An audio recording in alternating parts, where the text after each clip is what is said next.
warahmatullahi wabarakatuh. Dan selamat malam. Kami ucapkan selamat datang kepada Ketua, Anggota, dan Sekjen Komisi Pemilihan Umum.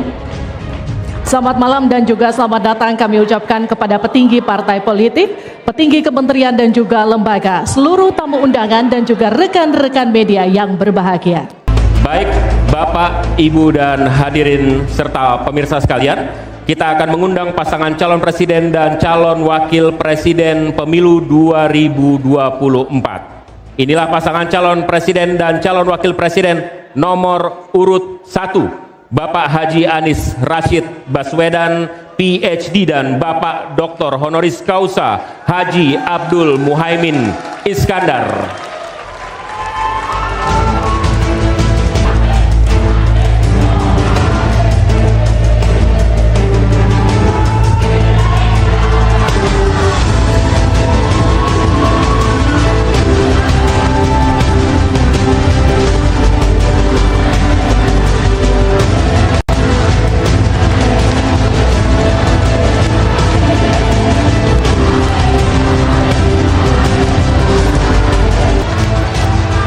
Selanjutnya inilah pasangan calon presiden dan calon wakil presiden nomor urut 2, Bapak Haji Prabowo Subianto dan Bapak Gibran Rakabuming Raka.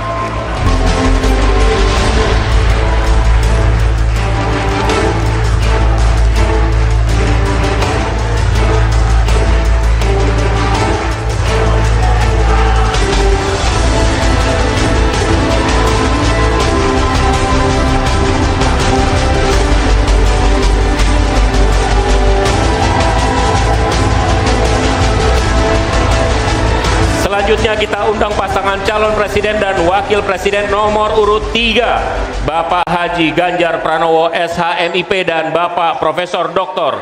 Haji Muhammad Mahfud MD.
Selanjutnya kami akan perkenalkan para calon wakil presiden pemilu tahun 2024. Calon wakil presiden nomor urut 1, Bapak Dr. Honoris Causa Haji Abdul Muhaimin Iskandar.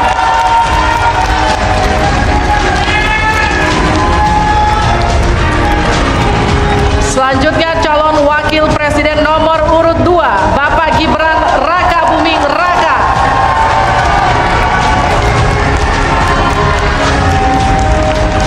Selanjutnya calon wakil presiden nomor urut 3, Bapak Profesor Dr. Haji Mahfud MD.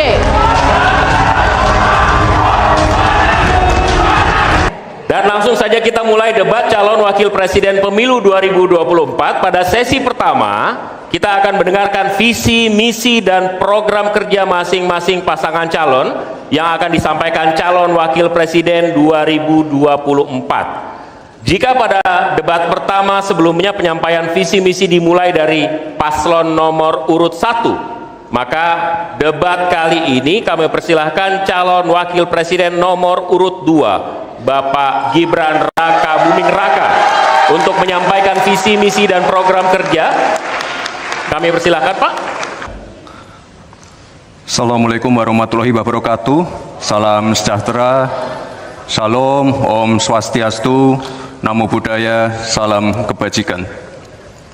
Indonesia ini negara besar. Kita harus mampu keluar dari middle income trap. Kuncinya kita harus mampu menaikkan nilai tambah di dalam negeri. Di tengah gempuran resesi global, perang dagang, konflik geopolitik, rata-rata pertumbuhan ekonomi negara kita tetap resilient di rata-rata 5%. Pertumbuhan ekonomi yang berkualitas didukung dengan penurunan angka pengangguran, angka kemiskinan, penurunan angka Gini rasio, dan juga angka inflasi yang terkendali. Bapak Ibu yang saya hormati, teman-teman sesama anak muda, lalu apa agenda ke depan? Kita akan lanjutkan hilirisasi, bukan hanya hilirisasi tambang saja, tapi juga hilirisasi pertanian, hilirisasi perikanan, hilirisasi digital, dan lain-lain. Kita lanjutkan juga pemerataan pembangunan yang tidak lagi Jawa sentris. Kita genjot terus ekonomi kreatif dan juga UMKM. Kita punya 64 juta UMKM yang menyumbangkan 61% untuk PDB kita. Jika 4 langkah tadi bisa kita penuhi, insya Allah akan terbuka 19 juta lapangan pekerjaan. Pemerataan pembangunan itu wajib. Sekarang investasi yang ada di luar Jawa sudah ada 53%.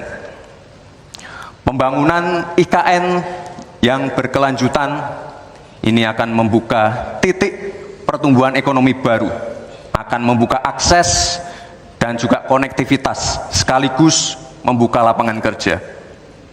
IKN ini bukan hanya saja membangun bangunan pemerintahan, tapi juga sebagai simbol pemerataan pembangunan di Indonesia, dan juga sebagai simbol transformasi pembangunan Indonesia. Bapak dan Ibu yang saya hormati, saya juga berkeyakinan suatu saat nanti Indonesia akan menjadi raja energi hijau dunia dengan terus mengembangkan biodiesel, bioaftur dari sawit, bioetanol dari tebu, sekaligus kemandirian gula. Untuk menuju Indonesia emas dibutuhkan generasi emas. Kita harus mampu merubah future challenge menjadi future opportunity. Kita harus punya future talents yang dilengkapi dengan future skills. Untuk itu, hilirisasi digital akan kami genjot. Kita akan siapkan anak-anak muda yang ahli artificial intelligence, anak-anak muda yang ahli blockchain, anak-anak muda yang ahli robotik, anak-anak muda yang ahli perbankan syariah, anak-anak muda yang ahli kripto. Bapak dan Ibu yang saya hormati, narasi besarnya di sini adalah keberlanjutan, percepatan, dan penyempurnaan. Terima kasih. Wassalamualaikum warahmatullahi wabarakatuh. Selamat Hari Ibu. Selamat untuk kaum perempuan hebat di Indonesia. Terima kasih. Baik. Terima kasih Bapak Gibran Raka Buming Raka. Kami persilakan Pak Gibran untuk kembali ke tempat. Kembali dulu Pak. Selanjutnya kami persilakan calon wakil presiden nomor urut 3, Bapak Mahfud MD, untuk naik ke atas panggung dan menyampaikan visi, misi, dan program kerja. Assalamualaikum warahmatullahi wabarakatuh. Mari kita bersujud semuanya, saudara-saudara di seluruh Indonesia, kepada Ibu kita dalam rangka mengucapkan selamat Hari Ibu 22 Desember 2023 ini. Dan sesudah ini kita lanjutkan pengabdian kita kepada Ibu Pertiwi. Ada yang bertanya kepada kami, mungkin tidak Anda mentargetkan mendapat pertumbuhan ekonomi 7% di dalam 1 tahun, karena di dalam sejarah reformasi tidak pernah sampai tumbuh sebanyak 7%. Dulu hanya itu dicapai pada tahun 89 sampai 91 di era Orde Baru. Lalu pertanyaan itu Saya sampaikan kepada beberapa orang ahli, lalu mereka mengatakan hanya karena kebodohan kita ini tidak bisa menaikkan pertumbuhan ekonomi menjadi 7% karena kita ini kaya raya dengan sumber daya alam dan sumber daya manusia yang hebat. Masalahnya apa? Masalahnya banyak korupsi dan inefisiensi di sektor-sektor pertumbuhan ekonomi, yaitu di sektor konsumsi, belanja pemerintah, ekspor impor, dan investasi. Jadi dengan demikian karena banyak korupsi, dan itu memang betul terjadi. Coba lihat, berdasar hasil SIGI, Transparansi Internasional, korupsi terjadi di lembaga legislatif, eksekutif, dan yudikatif secara besar-besaran. Korupsi juga terjadi di 3 metra alam kita ini. Kita menginjak bumi, ada korupsi di tanah dan pertambangan. Kita ke laut, ada korupsi di masalah kelautan. Kita melihat udara, pesawat terbang kita, ternyata di udara juga banyak korupsi. Akibatnya apa? Rakyat miskin. Saya ketemu dengan seorang bernama Teddy dan Joni di Padang, seorang atau 2 orang pegawai angkutan perusahaan truk, menyatakan tidak pernah bisa mendapat subsidi minyak yang disediakan oleh negara karena tidak pernah sampai di korupsi. Saya juga ketemu dengan seorang Sri Wulan, anak kecil di Parongpong, Bandung Barat. Dia mengajak saya main layang-layang, katanya, "Bapak, saya ingin terbang seperti layang-layang meraih cita, tapi saya tidak dapat." Kemudian saya ingat pulau saya Madura. Di Madura itu kaya dengan gas alam, tetapi sampai sekarang tidak pernah dioptimalkan untuk dimanfaatkan. Maka kuncinya adalah bagaimana kita memberantas korupsi. Lalu ada yang tanya kepada saya, "Bapak, kalau Bapak jadi wakil presiden orang takut ditangkap." Saya panggil para ekonom dan para pelaku usaha, "Apa betul Anda takut kepada saya kalau saya wapres?" "Tidak, Bapak, justru kami perlu seorang penegak hukum seperti Bapak. Karena apa? Kami kalau mau investasi di Indonesia ini diperas, mau berusaha ini diperas. Kalau kami bayar padahal diperas, lalu ketahuan kami ditangkap, katanya kami menyuap." Itulah Indonesia ini pada saat ini. Oleh sebab itu, saudara sekalian, kita harus lawan korupsi. Memembang istilah anak muda, "Hai koruptor, kutabrak kau. Hai wir, mundur kau wir. Nah korupsi, setabrak." Saudara sekalian, ini semua dalam rangka agar terjadi pemerataan seperti ketentuan pasal 3 Undang-Undang Dasar. Di Al-Quran disebut kaila yakuna dulatan bainal yang. Jangan biarkan kekayaan itu hanya beredar di antara orang kaya. Waktu Bapak selesai. habis. Baik, terima kasih Pak Mahfud. Selanjutnya kami akan berikan kesempatan kepada calon wakil presiden nomor urut 1 Bapak Muhaimin Iskandar untuk naik ke atas panggung menyampaikan visi misi dan program kerja. Assalamualaikum warahmatullahi wabarakatuh. Selamat malam, salam sejahtera untuk kita semua. Harusnya saya bicara pada debat yang pertama, tapi hari ini saya sungguh bersyukur akhirnya bisa bertemu. Tapi jangan salah paham, bukan karena saya ambisi jadi presiden, tapi karena saya punya pelajaran yang penting selama saya berjuang di politik. Apa itu? Saya menyaksikan dan menjadi bagian dari adanya pemerintah yang memiliki kewenangan mutlak, terutama pimpinan tertinggi, untuk bisa menghadirkan keadilan dan kemakmuran rakyat. Inilah yang disebut sebagai selepet, menjadi bagian dari kewenangan untuk menghadirkan kemakmuran dan keadilan.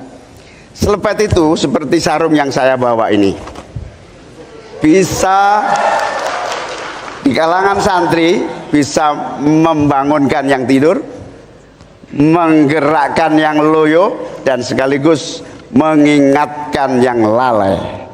Alhamdulillah, Gusti Allah memberi kesempatan saya untuk bersama-sama Mas Anies yang memiliki pemikiran yang sama untuk terwujudnya perubahan dan perbaikan bahkan kami berdua seperti botol dengan tutupnya. Jangan salah, selepet itu disrupsi. Disrupsi itu adalah awal dari perubahan. Bayangkan 100 orang Indonesia kekayaannya di atas 100 juta jumlah penduduk Indonesia. Artinya ini keadaan yang tidak adil. Ini harus kita selepet. Kita juga harus punya keyakinan bahwa 100 orang yang kaya ini kita pajakin bersamaan dengan kita turunkan pajak kelas menengah di Indonesia. Hari ini cabai mahal, telur mahal, beras mahal, barang-barang mahal, tengkulak jahat, mafia, penguasai dan merajalela di mana-mana. Padahal rakyat sudah kerja. Ini harus kita selepet.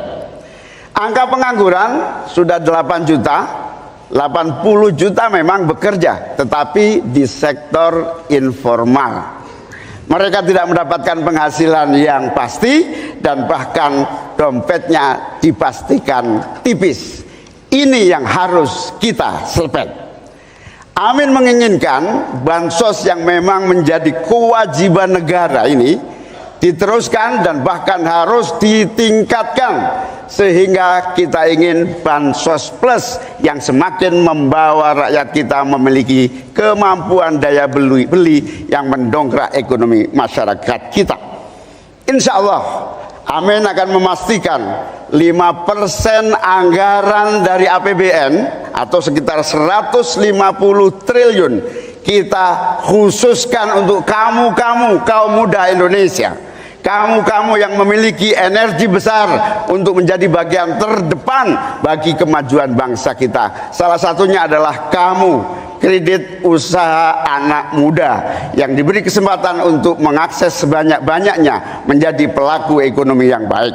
Kita akan hadirkan bagaimana agar desa-desa tumbuh berkembang. Insya Allah 5 miliar per desa akan kita wujudkan tiap tahun bagi pembangunan nasional kita. Kita juga akan siapkan seluruh bantuan-bantuan yang memungkinkan tumbuh menjadi maju. Waktunya.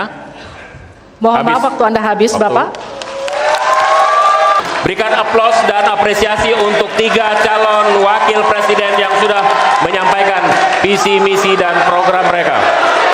Calon wakil presiden pemilu 2024, Bapak Ibu sekalian, calon wakil presiden akan menjawab pertanyaan yang telah dibuat oleh tim panelis. Ada 11 panelis yang disiapkan oleh KPU dan selama kurang lebih 1 hari kemarin mereka menyiapkan sejumlah pertanyaan, tapi tentu saja tidak semua pertanyaan yang disiapkan akan ditanyakan. Karena itu akan ada mekanisme tertentu sehingga nanti beberapa pertanyaan akan disampaikan tentu saja sesuai dengan subtema yang sudah ditetapkan. Ya, dan untuk memastikan debat berlangsung adil, pertanyaan masing-masing subtema akan diundi. Dan untuk memulai segmen debat, berkenan para calon wakil presiden untuk naik ke atas panggung dan menempati podium masing-masing. Kami persilahkan Bapak. Pak Muhaimin, Pak Gibran, Pak Mahfud, kami persilahkan.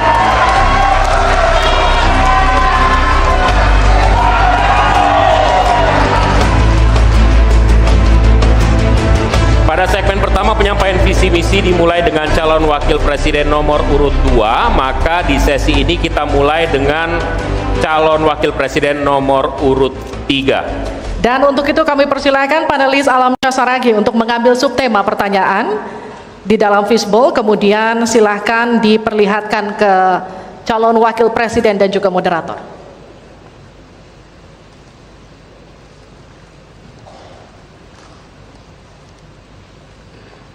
Dimasukkan ke tempat yang kosong, tidak apa-apa Pak. Iya. Tarik saja biar cepat. Yes. Tolong dihadapkan ke kami Bapak. Ekonomi kerakyatan digital. Ekonomi kerakyatan digital, oke. Kami akan undang kemudian Bapak Aditya Wardono untuk mengambil undian daftar pertanyaan dari fishbowl. Apakah A, B, atau C? Silakan dibuka Pak. Jadi ekonomi kerakyatan digital C. Kita akan buka amplop pertanyaan, Bapak, masih disegel amplopnya.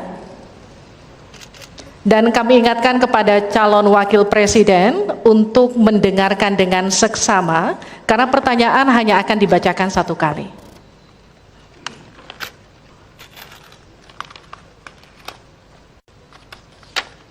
Pertanyaan untuk calon wakil presiden nomor urut 3, Bapak Mahfud MD, terkait ekonomi kerakyatan dan digital. Digitalisasi membuka akses pasar yang lebih luas, tetapi juga berpotensi merugikan usaha mitra dan konsumen melalui penyalahgunaan data digital. Pertanyaannya, bagaimana kebijakan paslon untuk mengatasi hal tersebut? Waktu untuk menjawab 2 menit, dimulai sejak Bapak menjawab. Kami persilakan. Baik, kalau kebijakan data digital, yang terakhir ini kita sudah punya 2 undang-undang yang baru, yaitu Undang-Undang PDP dan Undang-Undang ITE yang baru saja diresmikan. Tapi lebih dari itu, menurut saya digital atau ekonomi digital ini tidak bisa dihindarkan oleh siapapun.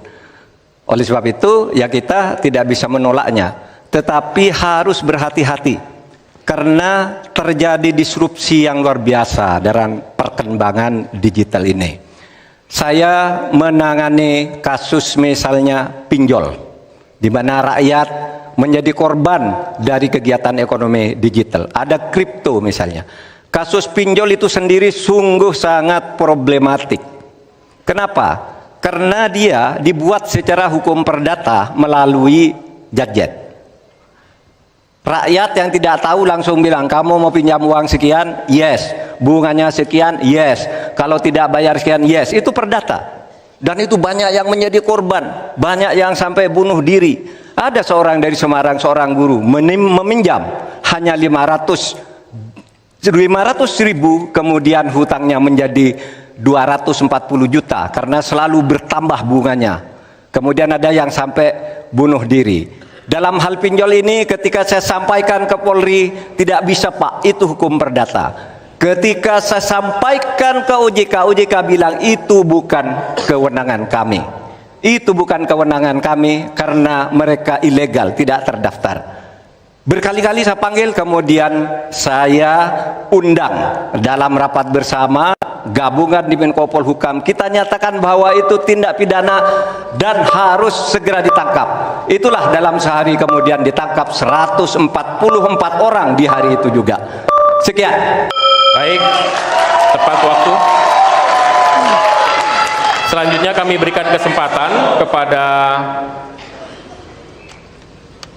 calon wakil presiden nomor urut 1 untuk memberikan tanggapan atas jawaban yang disampaikan oleh Pak Mahfud tadi. Silahkan Pak Muhaimin, waktu Anda 1 menit. Ya, benar sekali bahwa antara perkembangan teknologi digital dengan kemampuan UMKM kita masih terjadi gap. Oleh karena itu harus ditindaklanjuti Pak Mahfud. Selain pemberantasan pinjaman online, judi online, ini pun masih harus diselepet lagi karena tidak komprehensif di dalam menangani ini, sehingga pinjol masih merajalela, judi online masih merajalela. Yang lebih penting dari itu Pak Mahfud, bahwa sebetulnya kemampuan untuk masuk pada dunia digital membutuhkan bantuan dari pemerintah untuk turun tangan. Menangani apa? Mulai dari literasi digital untuk UMKM, yang kedua membantu push pemasaran bagi keberlangsungan UMKM menghadapi persaingan yang sangat ketat. Di sisi yang lain, kita juga membutuhkan kapasitas teknologi kita supaya lebih bisa membantu, seperti kecepatan dari internet yang sedang ada di masyarakat kita masih sangat rendah. Baik, harap tenang. Selanjutnya kita akan beralih ke calon wakil presiden nomor urut 2, Bapak Gibran Raka Buming Raka, untuk menanggapi. Waktu Bapak untuk menanggapi 1 menit, kita mulai sejak Bapak mulai berbicara. Baik, terima kasih. Mungkin kita juga harus hati-hati, selain pinjol dan judi online, kita juga harus hati-hati untuk masalah pencurian data. Untuk itu harus kita kuatkan cyber security dan cyber defense kita. Itu sudah kita lakukan di Solo Technopark, ada sekolah cyber security. Dan yang perlu tekankan lagi adalah bagaimana para e-commerce ini bisa comply dengan regulasi kita. Jadi sudah tidak ada lagi nanti ke depan yang namanya shadow banning, yang namanya price dumping, yang namanya barang-barang cross border yang membunuh UMKM kita.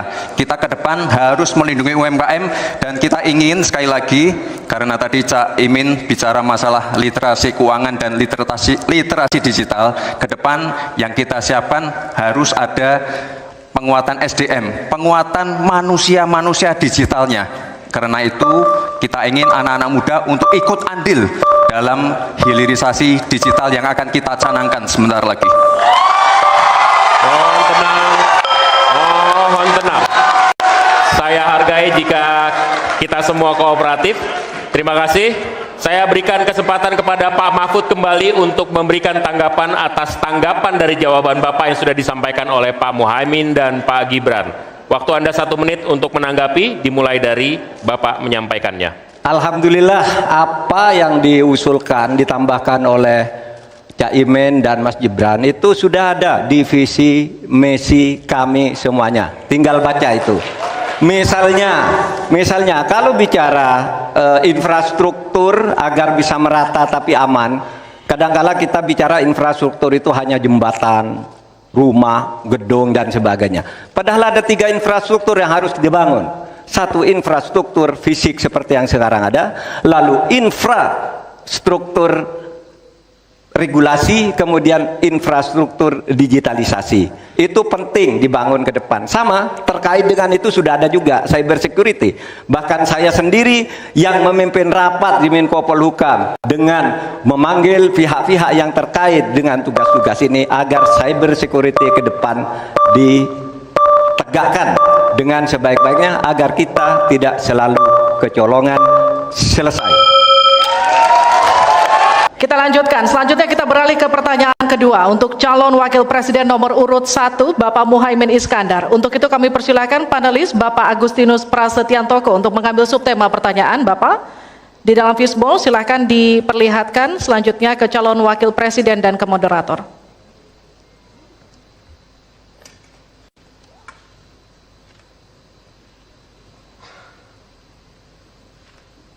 Investasi. Selanjutnya kami mengundang Bapak Fauzan Ali Rashid untuk mengambil undian huruf A, B, atau C.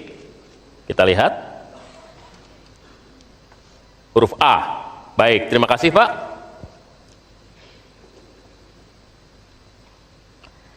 Kita buka amplop sesuai dengan undian yang didapat dan kita lihat masih tersegel Bapak. Kami ingatkan kembali untuk mendengarkan dengan seksama karena kami hanya akan membacakan pertanyaan 1 kali.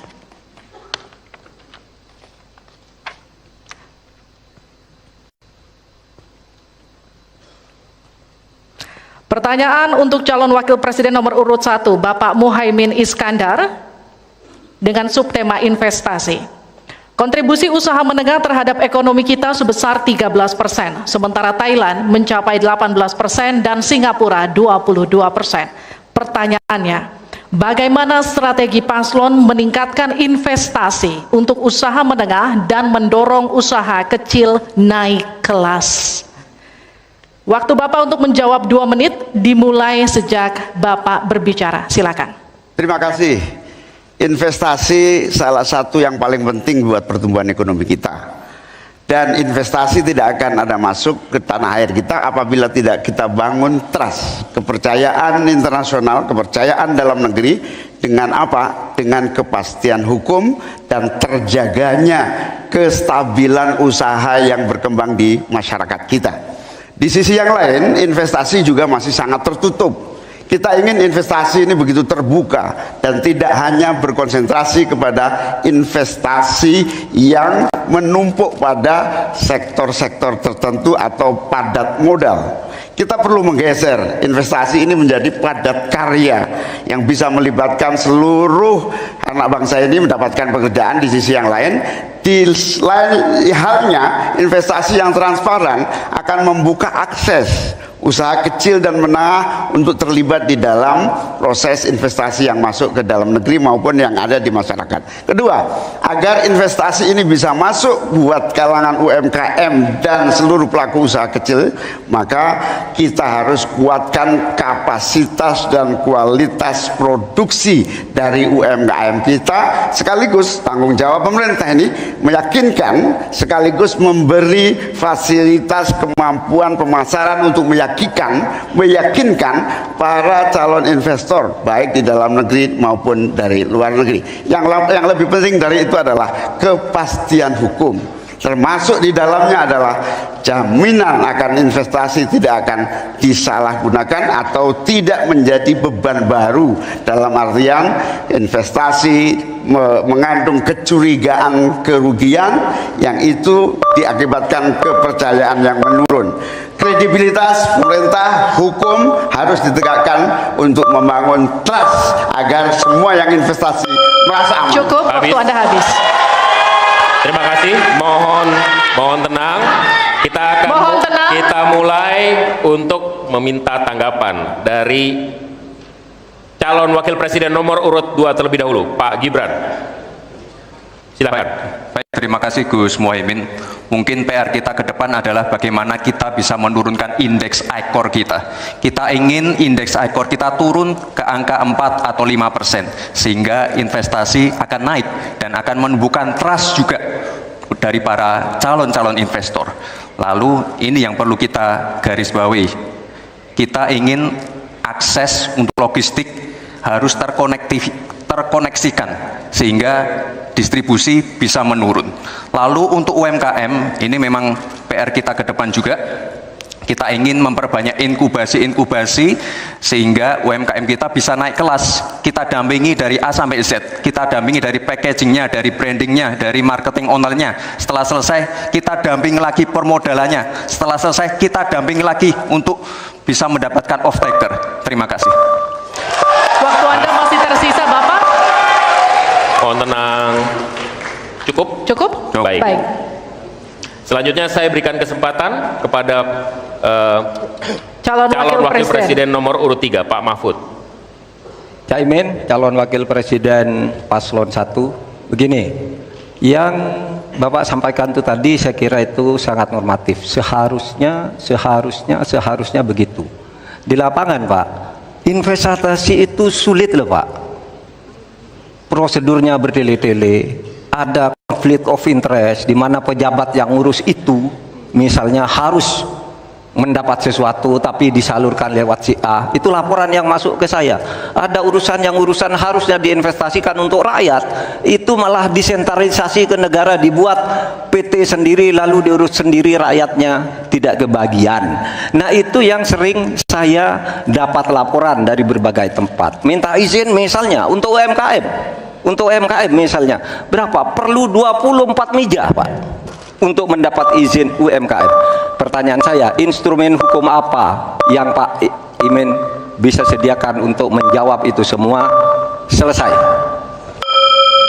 Baik, terima kasih. Tenang, nanti ada saatnya untuk memberikan aplaus. Selanjutnya kita akan ke calon wakil presiden nomor urut 1, Bapak Muhaimin Iskandar, untuk menanggapi kembali. Waktu Anda 1 menit, kita mulai. Ya.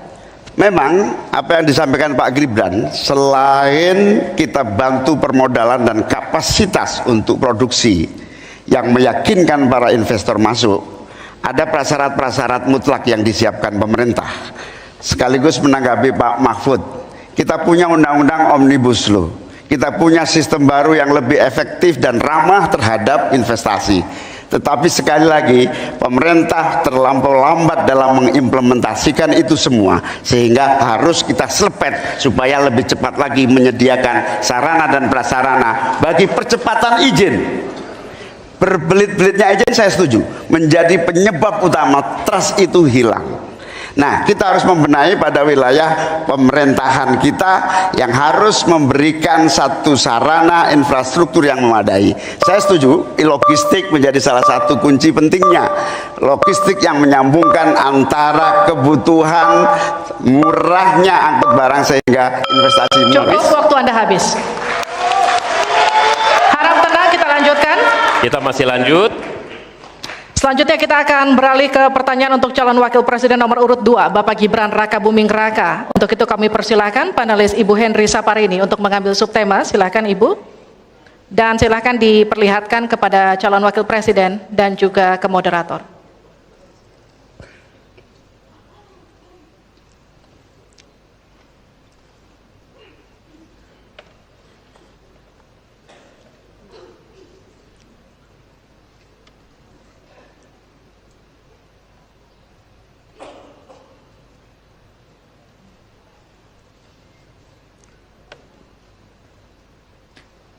Keuangan, pajak, dan tata kelola APBN APBD. Baik, untuk selanjutnya Pak Hieronymus Rowa kami mohonkan untuk mengambil undian untuk mengetahui huruf apa yang akan muncul.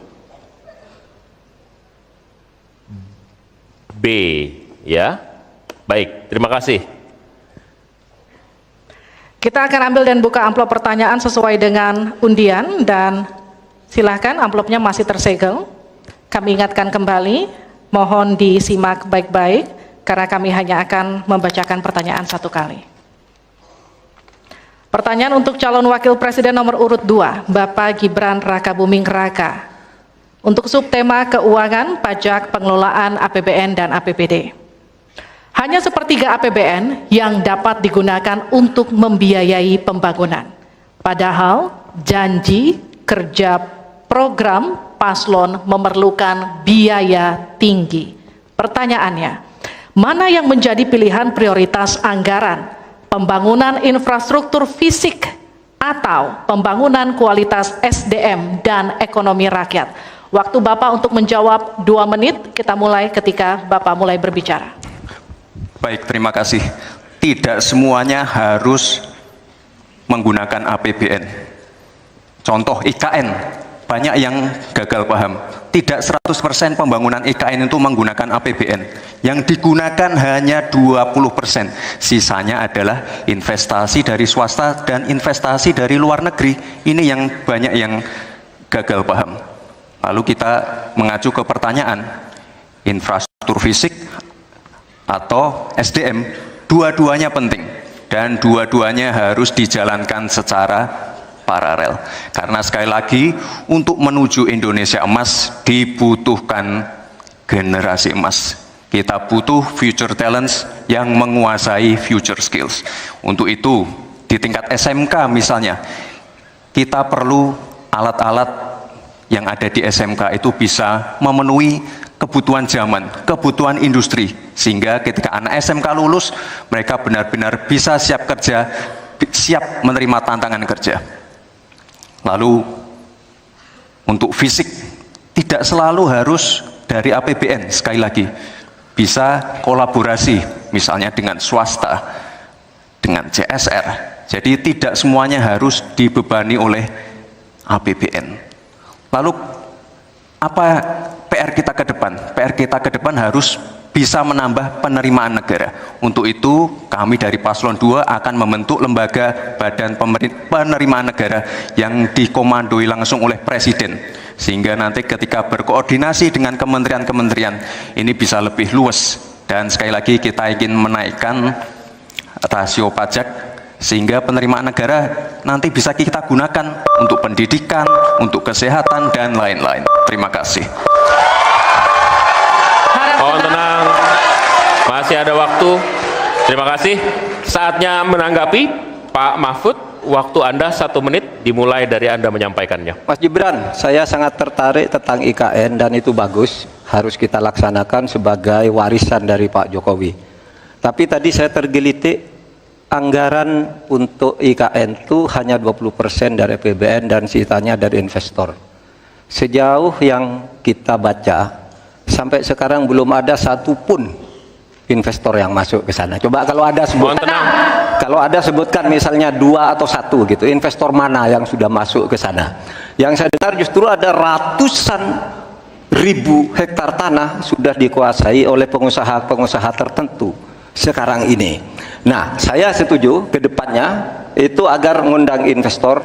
IKN harus diteruskan, tetapi pendanaannya harus sesuai dengan tujuan semula, bahwa itu sebenarnya mengundang investor. Tapi sekarang ini yang sudah jadi itu semuanya dari APBN, sehingga memang diperlukan langkah-langkah perbaikan agar warisan baik Presiden Jokowi ini bisa kita lanjutkan. Terima kasih, selesai. Baik, Terima kasih. kita masih lanjut, mohon tenang. Selanjutnya giliran calon wakil presiden nomor urut 1 Bapak Muhaimin Iskandar untuk memberikan tanggapan. Waktu Anda 1 menit. Kita mulai ketika Anda mulai berbicara. Mohon tenang dulu. Ya, saya baru tahu kalau boleh di sini juga, supaya lebih dekat sama panelis. Bisa mulai. Jadi saya setuju bahwa yang paling penting bukan soal infrastruktur dulu atau SDM dulu. Yang paling penting dari ini adalah kemampuan membaca skala prioritas. Seluruh proyek-proyek besar yang ambisius, ini IKN sebagai salah satu contoh saja, itu kalau hanya mengandalkan APBN hampir 500 triliun. Padahal 1% saja dari 400 sekian triliun itu untuk bangun jalan seluruh Kalimantan beres, membangun seluruh kota-kota di Kalimantan beres, dan yang paling penting infrastruktur yang untuk SDM 3% aja dari seluruh anggaran IKN itu bisa membangun sekolah dengan baik di seluruh Kalimantan. Itu contoh kemampuan mengambil skala prioritas. Oleh karena itu skala prioritas sangat penting. Mohon tenang. Sekarang kita berikan kesempatan kepada Pak Gibran untuk menanggapi atas tanggapan yang sudah disampaikan. Silahkan. Baik, saya izin menanggapi Gus Muhaimin dulu. Saya ingat sekali Gus Muhaimin dulu sempat ikut meresmikan dan potong tumpeng di IKN. Ini gimana? Ini nggak konsisten. Dulu dukung, sekarang nggak dukung karena menjadi wakilnya Pak Anies yang mengusung tema perubahan. Sekali lagi Gus, mohon maaf, IKN ini bukan hanya membangun bangunan pemerintah, tapi juga sebagai simbol pemerataan pembangunan di Indonesia, sebagai simbol transformasi pembangunan di Indonesia. Dan untuk menanggapi Prof. Mahfud, Prof, mungkin nanti setelah pulang dari debat bisa di Google, sudah banyak yang masuk Mayapada, Agung Sedayu, dan nanti akan tambah lagi mungkin setelah Pilpres, karena mereka akan pasti akan wait and see melihat stabilitas politik di Indonesia. Terima kasih Prof. Baik, silakan berikan apresiasi dan aplaus dulu deh, biar semangat semua. 1, 2, 3 pendukung-pendukungnya silakan bersemangat memberikan apresiasi. Masih di debat kedua calon wakil presiden pemilu 2024, kami undang Pak Muhaimin, Pak Gibran, dan Pak Mahfud untuk tetap ada di podium. Kita masih akan lanjutkan pendalaman visi dan misi. Pak, silakan maju. kembali Pak Muhaimin, Pak Mahfud, Pak Gibran, dan Pak Mahfud untuk kembali kita masih menempati dalam podium. Sesi pendalaman visi misi program kerja. Harap tenang. Melalui pertanyaan yang telah dibuat oleh para panelis. Dan untuk segmen ini pertanyaan dimulai untuk calon wakil presiden nomor urut 1 Bapak Muhaimin Iskandar. Untuk itu kami persilahkan panelis untuk mengambil undian subtema di dalam fishbowl. Kami persilahkan Ibu Poppy Ismalina untuk mengambil dan memperlihatkan ya kepada calon wakil presiden dan moderator.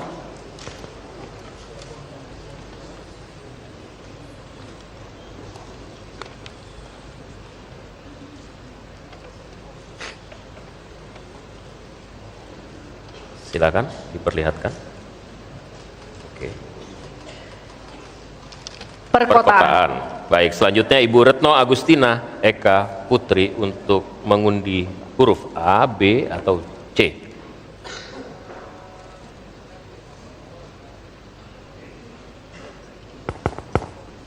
Silakan diperlihatkan huruf B. Perkotaan huruf B. Perkotaan huruf B.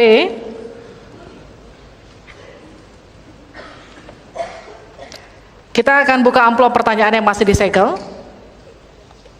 Dan kami kembali ingatkan kepada para calon wakil presiden untuk mendengarkan dengan seksama, karena kami hanya akan membacakan pertanyaan 1 kali.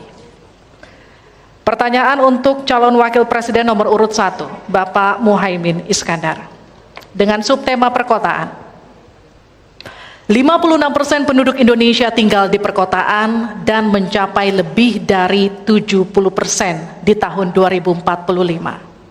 Permasalahan akan semakin kompleks, seperti transportasi publik, sampah, dan kawasan kumuh. Pertanyaannya, bagaimana strategi paslon menyiapkan instrumen fiskal khusus untuk mengatasi masalah tersebut? Waktu Bapak untuk menjawab 2 menit. Kita mulai ketika Bapak mulai berbicara. Silakan. Terima kasih. Perkotaan ini menjadi kebutuhan untuk terus menjadi bagian dari pembangunan nasional kita. Di antara kebutuhan pokok dari perkotaan ini adalah infrastruktur yang memadai. Dan dalam kerangka agar tidak terjadi penumpukan penduduk di dalam satu perkotaan, maka pembangunan perkotaan harus dibikin merata di berbagai tempat.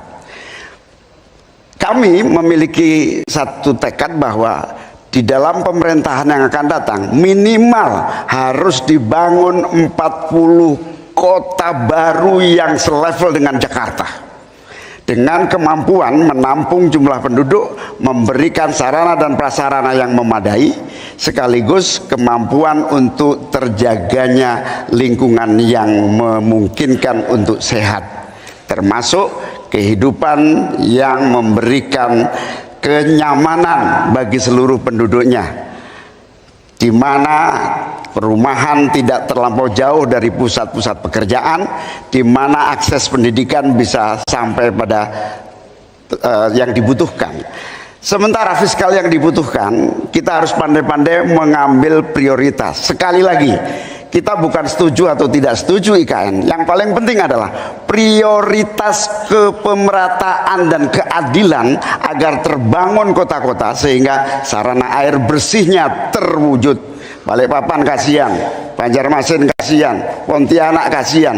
Karena apa? Kota-kota ini dalam waktu singkat bisa kita sulap menjadi lebih baik. Karena apa?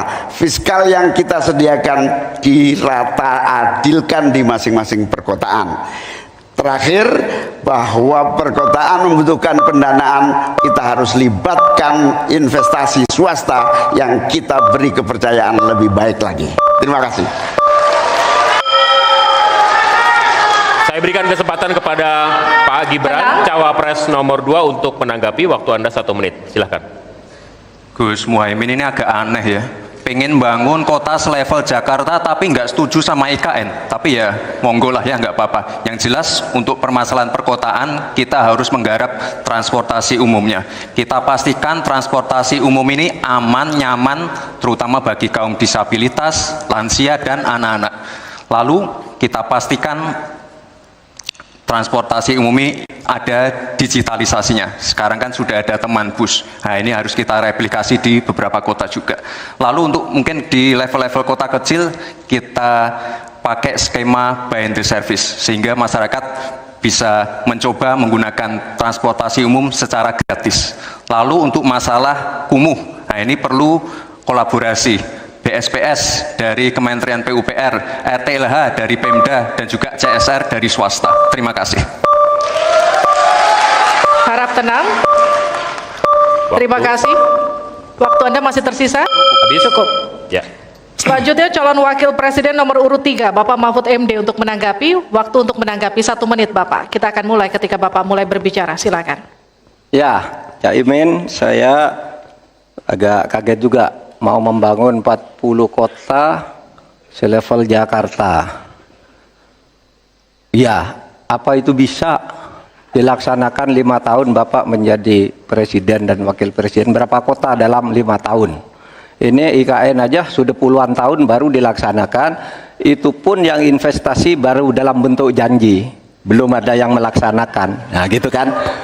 Lalu saudara 40, luar biasa menurut saya, 40 kota selevel Jakarta yang sudah metropolitan seperti itu. Lalu juga pembiayaannya menurut Pak Muhaimin, kalau nanti kita membentuk 40 kota itu pembiayaannya itu APBN, APBD, atau perlukah lembaga khusus seperti tadi ditanyakan oleh panelis melalui moderator. Ini perlu dijawab dulu agar semuanya tidak spekulatif. Selesai. Baik. Mohon maaf waktu Anda habis. Kami akan kembalikan ke Pak Muhaimin. Mohon tenang, belum selesai. Pak Muhaimin, waktu Anda untuk menanggapi atas tanggapan dari Pak Gibran dan Pak Mahfud. Waktu Anda silakan. Ya, yang saya sampaikan seperti Jakarta itu memiliki standar upaya sampai menuju Jakarta, di mana tentu kota-kota yang potensial cukup disentuh dengan beberapa anggaran yang menumbuh kembangkan. Misalnya Pontianak, 1 tahun cuma 1 triliun. Bagaimana kalau 1 tahun kita bisa investasikan pengembangan kota hingga 3 triliun, 5 triliun. APBN kita cukup. Apalagi kalau seperti yang sampaikan Pak Gibran tadi, melibatkan berbagai cara pembiayaan yang melibatkan baik itu swasta maupun CSR. Jadi apa yang saya sampaikan selevel Jakarta itu target utama.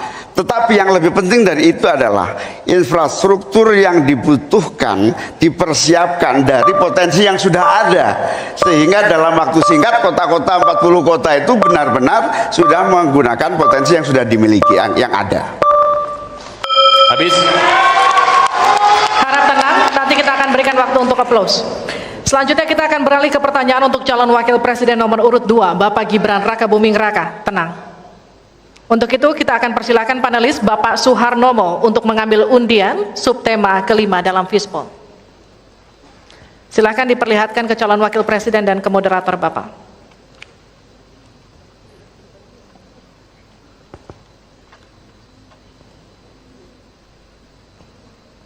Infrastruktur. Pak Tauhid Ahmad, kami undang untuk mengundi huruf A, B, atau C.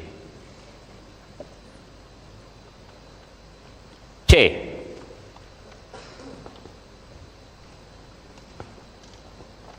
Infrastruktur huruf C. Masih tersegel Bapak.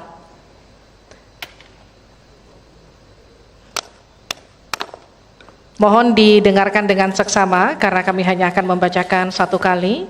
Pertanyaan untuk Bapak Gibran Rakabuming Raka dengan subtema infrastruktur. Dalam 5 tahun biaya infrastruktur pada proyek strategis nasional sebesar 2.385 triliun rupiah dari APBN. Sementara untuk infrastruktur sosial seperti sanitasi dan air bersih masih memprihatinkan. Pertanyaannya, bagaimana strategi paslon untuk memastikan penyediaan infrastruktur sosial tanpa membebani keuangan daerah? Waktu Anda untuk menjawab 2 menit, kita akan mulai ketika Anda berbicara. Silakan. Baik, terima kasih. Jika kita bicara masalah sanitasi dan air bersih, ini nanti nyambung ke masalah stunting. Untuk masalah sanitasi, ini perlu kolaborasi banyak pihak. Misalnya apa yang sudah saya lakukan di Solo. Kita membangun IPAL komunal di perumahan padat penduduk. Ini penting sekali. Lalu untuk kebutuhan air bersih, kita juga bekerja sama dengan kabupaten sekitar, misalnya dengan Wonogiri, Klaten, untuk mendapatkan air bersih.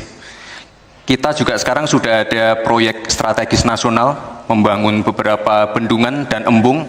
Ini nanti juga penting untuk meneruskan program pengairan nasional yang nanti berguna untuk pengadaan air bersih dan juga untuk mengairi sawah. Ke depan, masalah sanitasi dan air bersih ini penting sekali, karena kami dari paslon nomor 2 ingin menyiapkan generasi-generasi emas yang sehat dan pintar. Kalau kita mengintervensi masalah stunting, kita juga harus mengintervensi tempat tinggalnya juga. Kita tidak bisa hanya memberikan gizi tambahan untuk ibu hamil dan lain-lain, tapi kita tidak menyentuh rumah tinggalnya. Jadi ini harus dikerjakan secara paralel. Stunting kita kerjakan, pemenuhan gizi kita kerjakan, sanitasi, drainase, air bersih, kawasan kumuh, ini harus kita selesaikan juga secara paralel. Terima kasih. Masih ada waktu? Cukup Pak? Cukup. Baik, saya berikan waktu untuk Pak Mahfud untuk menanggapi jawaban dari Pak Gibran. Mas Gibran yang terhormat, tadi itu pertanyaan yang dibaca oleh moderator, bagaimana strategi paslon untuk memastikan penyediaan infrastruktur sosial tanpa membebani keuangan daerah. Kayaknya belum terjawab. Tadi yang dijawab tuh infrastruktur fisik semua tuh. Infrastruktur itu kan ya ada infrastruktur sosial, ya itu yang penting. Kemudian regulasi. Bagaimana Anda menyiapkan regulasi sekarang ini agar semua itu bisa berjalan dengan baik? Nah, kalau infrastruktur fisik mungkin sih bisa saja diutak-atik dari APBN, APBD gitu, ini untuk ini. Tapi masalahnya kita punya problem dengan infrastruktur sosial seperti yang ditanyakan tadi. Nah, itu saya kira yang perlu dijelaskan lebih jauh. Selesai.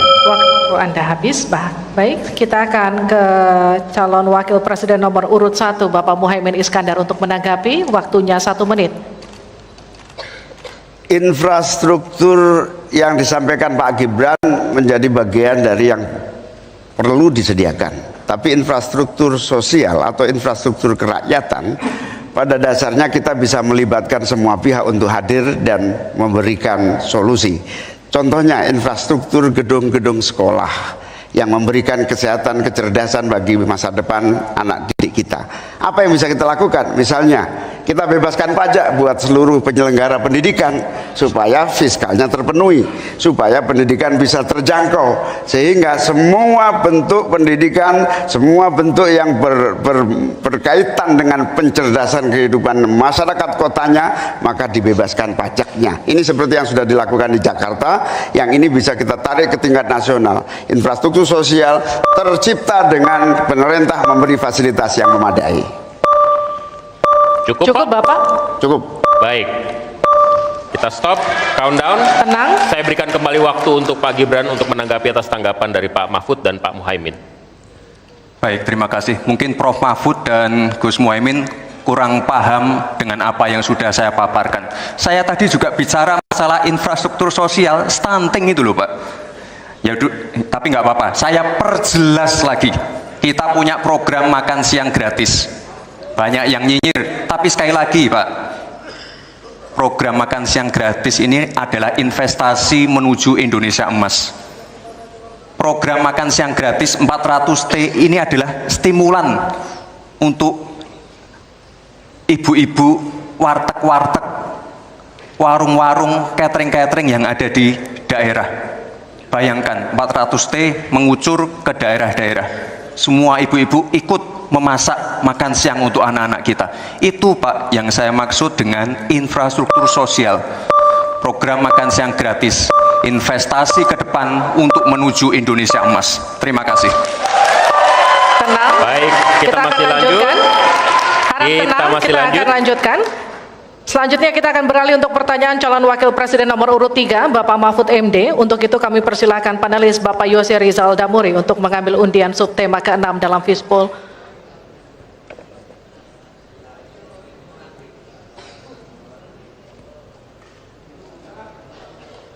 Silakan diperlihatkan ke calon wakil presiden dan ke moderator. Perdagangan. Ya. Dan Bapak Aditya Wardono untuk membantu kita mengundi huruf A, B, atau C.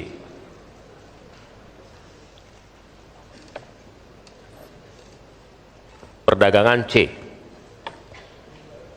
Terima kasih.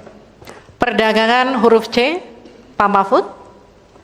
Masih tersegel.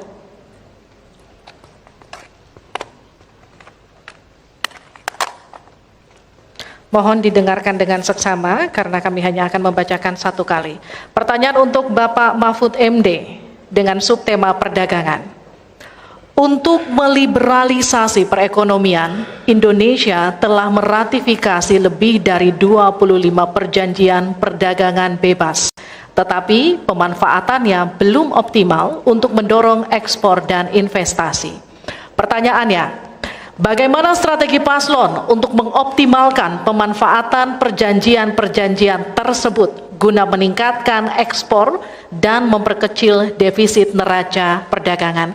Waktu Bapak untuk menjawab 2 menit, Kami persilakan ketika Bapak mulai berbicara.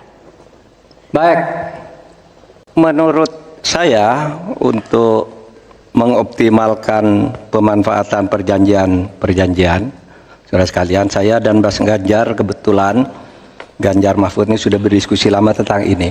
Sekurang-kurangnya ada 3 hal yang menjadi strategi kami. Pertama, mengutamakan diplomasi ekonomi, sehingga para duta besar yang ada di luar negeri itu, menurut Pak Jokowi pada saat awal-awal kami dilantik, duta besar itu adalah duta ekonomi. Optimalkan diplomasi ekonomi dengan negara-negara lain, yaitu. Kemudian yang kedua, juga kami akan melakukan perdagangan untuk mengintegrasikan perdagangan nasional kita ini ke perdagangan global, sehingga memenuhi standar-standar internasional. Untuk setiap apa yang kita punyai mau dimasukkan ke dunia global itu sudah jelas standarnya, bisa diterima gitu. Dan kita juga membuat regulasi di sini agar tidak misalnya upaya perdagangan kita lalu diblokir atau dicurangi oleh teman-teman kita sendiri, pelaku-pelaku ekonomi di dalam yang berintegrasi atau berkoalisi dengan pejabat-pejabat publik. Kemudian, saudara kalian, kami akan mengutamakan penguatan ekonomi nasional agar ekonomi nasional itu juga bisa tumbuh ke dalam, sehingga nantinya masuk dengan strategi kedua tadi, bahwa kualitas barang dagangan kita itu bisa diterima di luar negeri dan produktif, sehingga juga tidak susah misalnya untuk diterima oleh dunia internasional. Saya kira itu bagian strategi yang sudah kami diskusikan dan selesai. Terima kasih Pak Harap tenang. Mahfud. Saya persilakan Pak Muhaimin untuk menanggapi jawaban dari Pak Mahfud tadi. Ya, Pak Mahfud, kalau diplomasi sebagai pemasaran itu normatif ya. Ini sudah menjadi pengetahuan umum. Yang paling penting itu adalah bagaimana nyelepet para diplomat berubah wajah menjadi pemasar-pemasar yang tangguh. Diplomasi pemasaran yang ekspansif itu tidak kita miliki, karena memang seluruh cara kerja diplomasi kita masih politik dan sangat normatif. Yang kedua, kita bisa hadir di dalam dunia perdagangan global kalau kualitas produksi dalam negeri kita juga punya standar yang baik. Saya sampai hari ini sangat prihatin, kita tidak ada satupun yang terus mengupgrade secara masif kualitas dan standar, semuanya kayak dibiarkan tumbuh sendiri-sendiri gitu. Tidak ada satu gerakan yang lebih terstruktur, baik dari Menteri Perdagangan, Menteri Koperasi UKM, dalam satu gerakan meningkatkan kualitas berstandar internasional. Cukup Bapak? Harap tenang. Selanjutnya kita akan ke calon wakil presiden nomor urut 2, Bapak Gibran Rakabuming Raka, untuk menanggapi. Waktunya 1 menit, silahkan. Baik, terima kasih. Paslon nomor 1 dan 3 sudah bicara masalah diplomasi. Saya akan memberikan solusi yang konkret aja. Paling konkret, hilirisasi. Kita jangan mau lagi mengirim barang mentah. Kita harus mampu meningkatkan nilai tambah dalam negeri. Saya kasih contoh, nikel. Dulu sebelum ada hilirisasi, kita ekspor hanya 3 miliar US dollars. Sekarang setelah hilirisasi bisa menjadi 33 miliar US dollars. Ini saya baru bicara masalah nikel loh Pak. Belum bicara masalah tembaga, boksit, timah dan lain-lain. Konkret, jelas, singkat, padat, jelas. Terima kasih. Waktu Anda masih tersisa? Cukup? Cukup Bapak? Cukup. Baik. Baik. Kami kembalikan ke Pak Mahfud untuk menanggapi. Ya. Baik, terima kasih. Ini masalah diplomasi. Diplomasi Harap itu tenang. normatif. Mohon tenang. Sebenarnya, saudara sekalian, kalau diplomasinya selama tidak jalan, saya kira sistem rekrutmen diplomat sekarang ini harus ditinjau ulang. Dulu-dulu diplomat-diplomat kita tuh bagus. Ya, sekarang ini kadang-kala ada titipan dari partai. Kalau belum dari partai belum masuk, itu tidak disahkan di DPR, partai ini belum masuk. Nah, sesudah bertugas tidak jelas, dia tidak ngerti, tidak punya pengertian dasar-dasar diplomasi. Sehingga kalau saya diberi kewenangan. Nah, nanti diplomasi ini diatur kembalilah rekrutmennya itu betul-betul orang yang memenuhi syarat. Nah, soal hilirisasi itu sudah masuk sebenarnya Mas Gibran. Saya tadi kan bicara soal penguatan ketahanan ekonomi nasional. Itu di dalamnya memang sudah ada hilirisasi dan industrialisasi yang aman lingkungan. Itu selesai. Terima kasih, kita berikan apresiasi untuk ketiga calon wakil presiden kita di pemilu 2024. Dan kami persilakan para calon wakil presiden untuk kembali ke tempat duduk masing-masing. Silakan Bapak. Di segmen selanjutnya, ini seharusnya segmen yang kita tunggu-tunggu karena setelah ini mereka akan saling bertanya dan memberikan tanggapan. Interaksi antar kandidat akan dapat Anda saksikan di segmen selanjutnya dalam debat kedua calon wakil presiden pemilu 2024.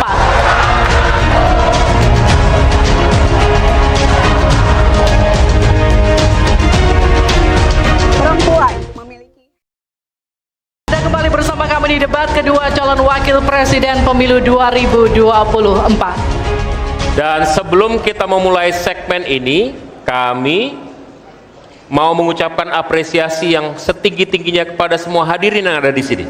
Suasana cukup kondusif. Kita berharap ini akan terus terjaga karena sesi ini sangat-sangat rentan untuk terpancing. Jadi kita sepakat dulu ya, kita komit dulu ya. Karena di sesi ini, jika sesi sebelumnya pertanyaan disiapkan oleh panelis, maka di sesi ini pertanyaan disampaikan oleh kandidat atau calon wakil presiden kepada calon wakil presiden yang lain. Betul, jawaban pertanyaan akan ditanggapi oleh cawapres penanya dan selanjutnya akan direspon kembali oleh calon wakil presiden yang menjawab. Tapi kami kembali mengingatkan kepada para calon wakil presiden untuk melakukan tanya jawab sesuai dengan tema debat, yakni ekonomi kerakyatan dan digital, keuangan, investasi, pajak, pengelolaan APBN dan APBD, perdagangan, infrastruktur, dan perkotaan. Sebelumnya kami undang Bapak-Bapak calon wakil presiden untuk maju lagi ke podium. Kita akan mulai segmen ini segera. Sesuai dengan urutan tadi, kesempatan pertama akan diberikan pada calon wakil presiden nomor urut 2, Bapak Gibran Raka Buming Raka, untuk bertanya kepada calon wakil presiden nomor urut 3, Bapak Mahfud MD. Waktu Bapak 1 menit, dimulai dari Anda berbicara. Baik, terima kasih. Ini karena Prof. Mahfud adalah ahli hukum, saya ingin bertanya bagaimana regulasi untuk carbon capture and storage. Cukup? Cukup Bapak? Baik. Silakan Bapak Mahfud untuk menjawab. Waktu Anda untuk menjawab adalah 2 menit. Kita akan mulai ketika Bapak mulai berbicara. Silakan. Baik, Mas Gibran yang terhormat, regulasi itu kalau orang ahli regulasi itu tidak harus spesifik satu persatu itu, kecuali proyek pembuatan regulasi itu sudah ada, ya. Proyek pembuatan regulasi sudah ada. Kita harus buat ini baru dibuat regulasinya bagaimana? Bagaimana cara regulasinya? 1, membuat naskah akademik dulu. Naskah akademiknya apa? Naskah akademik itu kalau mengikuti pola yang sederhana aja, pakai aja kasus RUKTP namanya. Kalau di dalam ilmu perundang-undangan itu, misalnya regulasi yang sudah ada bagaimana, kalau belum ada bagaimana, kemudian opportunity-nya bagaimana, kemudian kapasitas lembaganya bagaimana, kemudian komunikasi publiknya bagaimana, kemudian ideologisnya bagaimana. Itulah yang disebut RUKTP dan prosedur tentu saja. Nah, itu yang akan kita buat. Kalau saya ditanya bagaimana mengatur soal regulasi undang-undang tentang karbon dan sebagainya, bukan hanya karbon dan itu. Jadi itu yang akan kita lakukan. Tetapi sebenarnya ya, yang terpenting itu bagi saya apapun yang akan kita bangun itu kan harus ada sistem pengawasan keuangan. Barangkali Mas Gibran sudah tahu atau belum tahu juga karena ini baru. Pada tanggal 9 Desember kemarin itu sudah ada sebuah sistem SIPD namanya, Sistem Informasi Pemerintahan Daerah, yang itu mengaitkan dengan APBN dan sebagainya, sehingga ada pengawasan terhadap uang itu mulai dari perencanaan, pelaksanaan sampai evaluasi dan sebagainya. Nah, itu saya kira pedoman utamanya. Selesai. Cukup. Baik. Harap tenang. Masih belum Kita selesai. lanjutkan. Ini masih belum selesai nih. Kami berikan kesempatan kembali kepada Pak Gibran untuk menanggapi. Baik, terima kasih Pak. Kalau masalah SIPD ya tentu saya tahu Pak. Saya kan wali kota Pak. Saya pasti pakai SIPD untuk perencanaan anggaran kami Pak. Tapi kembali lagi ke pertanyaan saya Pak. Pak Prof Mahfud menjawab 2 menit. Tapi pertanyaan saya belum dijawab sama sekali Pak. Apa regulasinya Pak untuk carbon capture and storage? Simple sekali Pak pertanyaan saya Pak. Mohon dijawab Pak. Dijawab sesuai pertanyaan yang saya tanyakan Pak, nggak perlu ngambang kemana-mana Pak. Terima kasih. Baik, cukup ya Pak ya. Kita lanjutkan, silakan Pak Mahfud. Jadi begini Mas Gibran, di dalam ilmu hukum, misalnya saya tanya kepada Anda sekarang ya, bagaimana cara membuat aturan tentang antariksa nasional? Anda pasti tidak tahu. Jawab sekarang coba kalau pasti tidak tahu. Karena Harap tenang. karena hukum itu perlu masalahnya dulu apa yang mau dibuat. Itulah kemudian dibuat naskah akademik menurut peraturan yang sekarang ada. Di dalam Perpres itu disebutkan buat naskah akademik. Nah, akademik itu nanti dinilai bersama lalu dibahas gitu rame-rame. Nah, naskah akademik itulah yang akan menentukan bagaimana prosedur, kemudian bagaimana sebenarnya materi-materi yang diperlukan untuk itu. Apakah ini sudah ada yang ngatur cuma namanya berbeda atau tidak? Nah, itu semua kalau Anda tanya gimana sih cara membuat peraturan, ya gampang, sesederhana itu aja. Kalau Anda ditanyakan hal baru, jadi buat naskah akademik, kita diskusikan. Nah, itu sebuah prosedur karena Anda bicara membuat hukum. Selesai. Baik. Tenang. Harap tenang. Kita lanjutkan. Kalau tadi kita sudah melihat bagaimana calon wakil presiden nomor urut 2 berhadapan dengan calon wakil presiden nomor urut 3, kini adalah kesempatan untuk calon wakil presiden nomor urut 3 berhadapan dengan calon wakil presiden nomor urut 1. Silakan Pak, waktu Anda. Bertanya 1 menit. Kami persilakan Pak Mahfud. Baik, Bapak Cawapres Pak Mohaimin, saya melihat ya visi di dalam visi misi Anda itu ada rayaan ICOR 45, efisiensi akan meningkat. Nah, Pak, kalau itu bisa dicapai seperti di tahun 89-91, maka pertumbuhan ekonomi kita ini bisa mencapai 7% lah.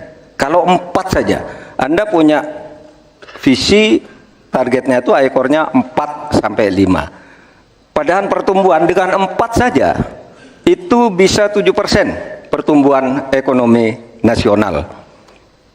Sehingga dengan demikian saya kok jadi ingin tahu kenapa di dalam visi misi Anda tingkat pertumbuhan yang ditargetkan hanya 5-65. Kok tidak berani 7? Kalau 4 apalagi sampai 5, seharusnya berani sampai 7. Selesai.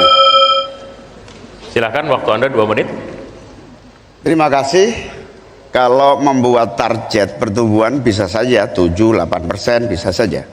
Tetapi yang ingin kita wujudkan adalah pertumbuhan yang berkualitas dan inklusif, di mana setiap pertumbuhan itu memiliki apa yang disebut sebagai dampak langsung di dalam penyerapan tenaga kerja, di dalam peningkatan pendapatan masyarakat, di dalam satu percepatan pemerataan pembangunan.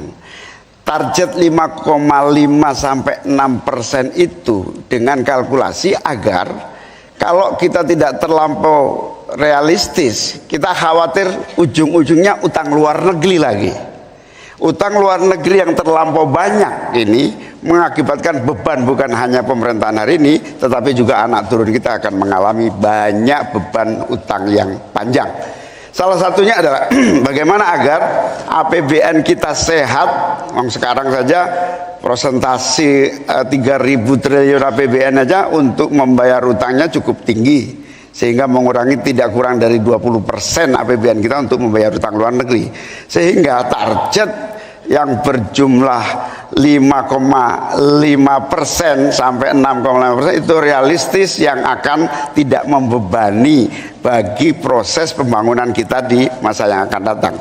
Di sisi yang lain kita pasti tahu bahwa salah satu syarat-syarat pertumbuhan yang bisa sehat itu adalah apabila investasi yang masuk juga tidak menjadi beban baru bagi pembangunan nasional kita. Apa beban baru itu?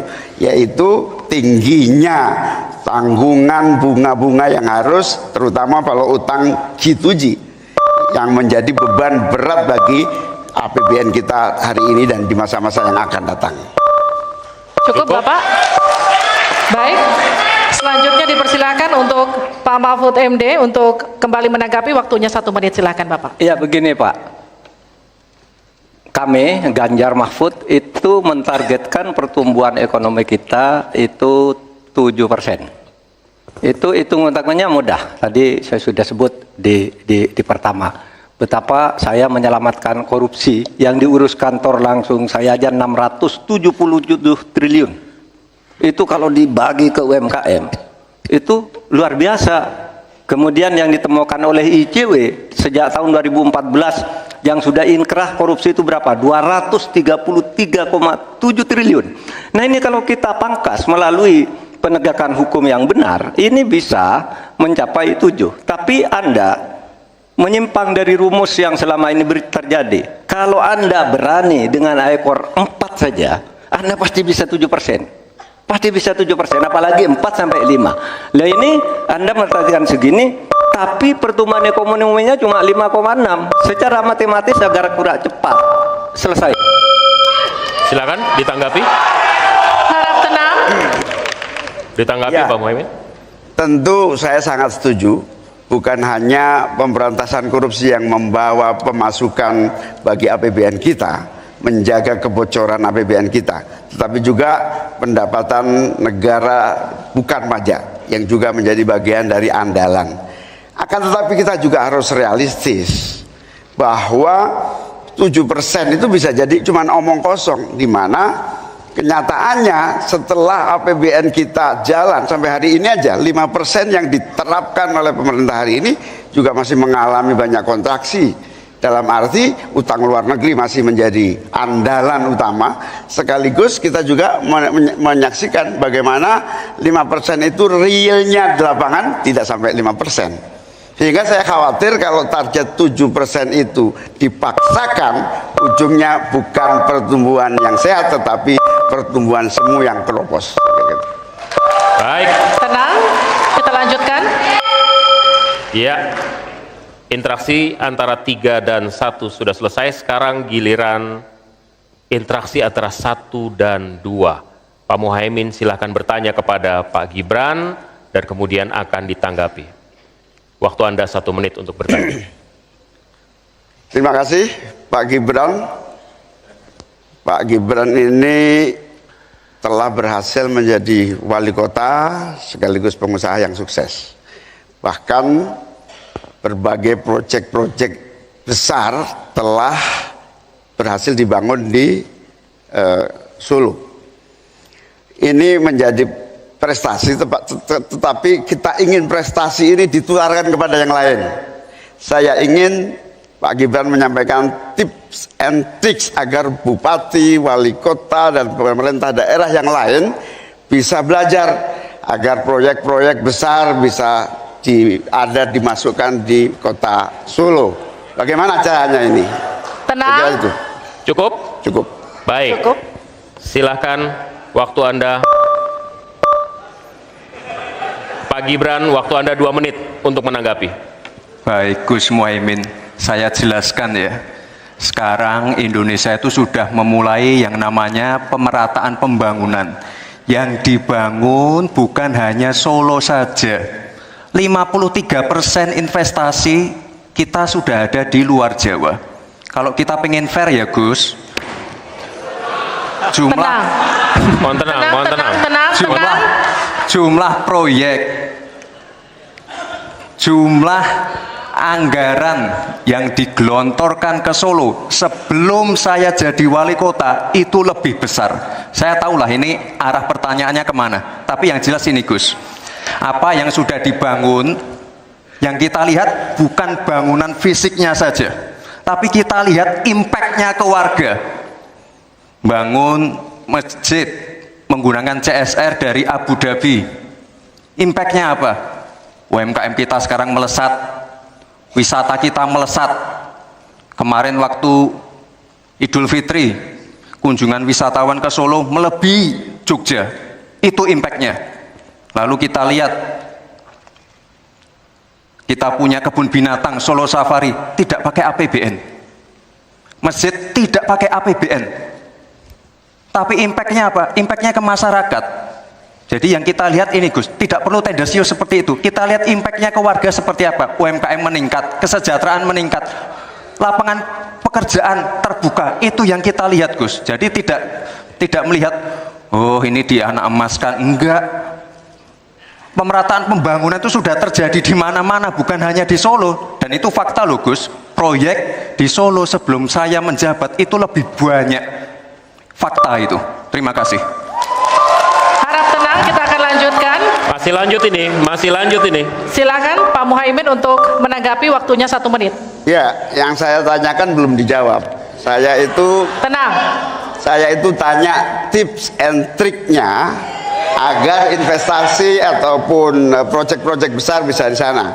Sebab saya lihat itu ada 32 proyek pemerintahan pusat, ada juga berbagai program-program yang luar biasa, patut kita banggakan. Dibandingkan dengan misalnya Kota Madiun yang hanya 11%, Cirebon hanya 7%, Tasikmalaya. Kita ingin triknya apa sehingga akses pendanaan pembangunan itu bisa bersifat adil dan merata, bukan hanya di satu kota, tapi berada di seluruh. Ini yang menjadi catatan saya adalah keadilan dalam melaksanakan APBN. Kalau kita jadi pemerintah pusat nanti, tugas kita adalah membagi secara adil seluruh proyek-proyek nasional kita. Cukup. Silakan Pak Gibran untuk menanggapi. Waktunya 1 menit, silakan. Mohon tenang. Baik Gus, saya jawab lagi.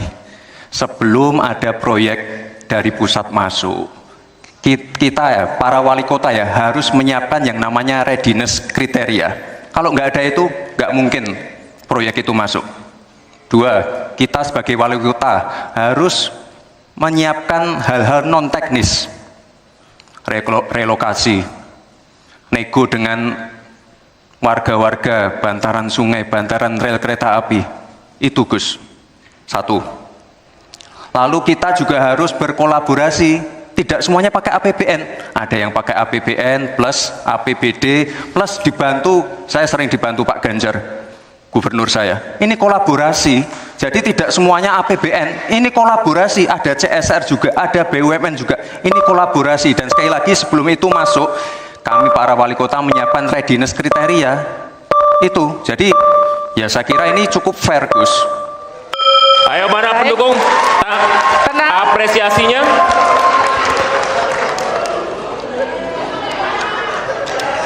Kita berikan apresiasi untuk seluruh calon wakil presiden malam hari ini. One on one sesi pertama sudah lewat, masih ada 1 segmen lagi ketika calon wakil presiden bertanya dan berinteraksi dengan calon wakil presiden lainnya. Tetaplah bersama kami di debat kedua calon wakil presiden pemilu 2024.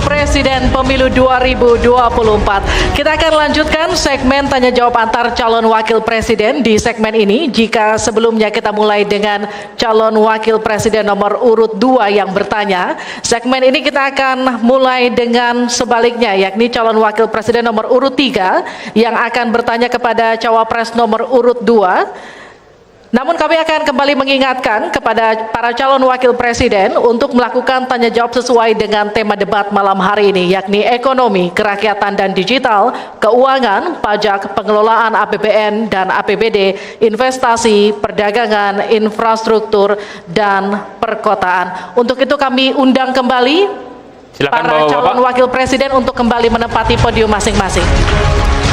Kita dengarkan pertanyaan dari Cawapres 3 ke Cawapres 2. Sama rule-nya seperti tadi, Pak Mahfud. Waktu Anda kami persilahkan. 1 menit, silakan Bapak. Baik, terima kasih moderator. Anda mengingatkan agar kembali ke tema debat. Karena tadi pertanyaannya itu carbon capture itu nanti debat keempat tanggal 21 Januari. Tapi saya tahu itu kan untuk menghindari tidak adanya regulasi sekarang ini agar tidak lagi terjadi penggundulan karena food estate seperti yang terjadi. Saya sekarang mau bertanya dalam topik ini. Di dalam visi dan misi Anda disebut kalau rasio pajak dinaikkan menjadi 23%. Dalam simulasi kami, angka itu hampir tidak masuk akal. Karena pertumbuhan ekonomi bisa 10. Padahal selama ini pertumbuhan ekonomi 5-6 gitu. Itu kalau Anda bisa menaikkan rasio pajak sampai segitu bisa 10%. Lalu bagaimana Anda mau menaikkan pajak? Orang mau insentif pajak aja orang tidak ngambil. Terima kasih. Assalamualaikum warahmatullahi wabarakatuh. Waalaikumsalam warahmatullahi wabarakatuh. Silakan Cawapres nomor urut 2 untuk menjawab, waktu Anda 2 menit. Prof. Mahfud, yang namanya menaikkan rasio pajak dan menaikkan pajak itu beda. Satu, gimana caranya menaikkan penerimaan pajak atau menaikkan rasio pajak? Saya tadi sudah bilang di segmen sebelumnya, kita akan membentuk badan penerimaan pajak dikomandoi langsung oleh Presiden, sehingga akan mempermudah koordinasi dengan kementerian-kementerian terkait. Itu. Jadi DJP dan Bea Cukai akan dilebur jadi satu, sehingga fokus dalam penerimaan negara saja, tidak akan mengurusi lagi masalah pengeluaran. Lalu sekali lagi digitalisasi penting.